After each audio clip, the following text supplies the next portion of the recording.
کبھی ایسا نہیں ہوتا تھا کہ اسے کسی چیز کی ضرورت ہو اور میں نے وہ پوری نہ کی ہو۔ میں جانتی تھی کہ میرا شوہر شکی مزاج ہے، اس لیے میں تیار بالکل بھی نہیں ہوتی تھی، بالکل سادہ رہنے لگی تھی۔ اب تو میرے شوہر کا رویہ بھی کچھ بدلنے لگا تھا۔ وہ بہت خاموش رہنے لگا، میرے کمرے میں بالکل نہیں آتا تھا۔ ایک بار میں کچن میں برتن دھو رہی تھی اور کچن کی صفائی کر رہی تھی۔ اکثر میں رات کو ہی پورا کچن صاف کر کے سوتی تھی اور اسی وقت میرا شوہر چائے کا بھی کہہ دیتا تھا۔ آج کل بہت چپ سا تھا۔ میں سنک میں رکھے گندے برتن دھو رہی تھی کہ جب وہ کچن میں آیا۔ میں سمجھ گئی کہ اس نے چائے پینی ہے، اس لیے میں نے فوراً سے چولہے پر چائے کی کیتلی چڑھا دی، کیونکہ میں اس کا ہر کام اس کے کہے بنا کر دیتی تھی۔ یہ دیکھ کر وہ مجھ سے کہنے لگا، ایسا کرو، جا کے آرام کرو، میں اپنے لیے چائے خود بنا لوں گا۔ میں نے کہا نہیں، میں بنا دیتی ہوں، ویسے بھی ابھی مجھے کچن بھی صاف کرنا ہے۔ میرا یہ کہنا تھا کہ وہ میرے سامنے آ کر کھڑا ہو گیا، کہنے لگا کہ کچن صبح بھی صاف ہو سکتا ہے، ضروری نہیں ہے کہ تم سارا کام کر کے ہی سوگی۔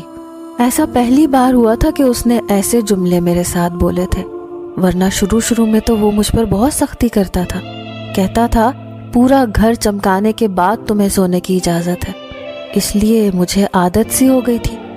میں نے کہا نہیں، کوئی بات نہیں، میں آپ کو چائے بنا کر دے دیتی ہوں، لیکن اس نے انکار کر دیا، کہنے لگا جاؤ، جا کر آرام کرو، مجھے تم ویسے بھی تھکی سی لگ رہی ہو۔ یہ سن کر میں حیرت سے اسے دیکھنے لگی۔ یہ بات سچ تھی کہ چند دن سے واقعی میں تھکی سی تھی۔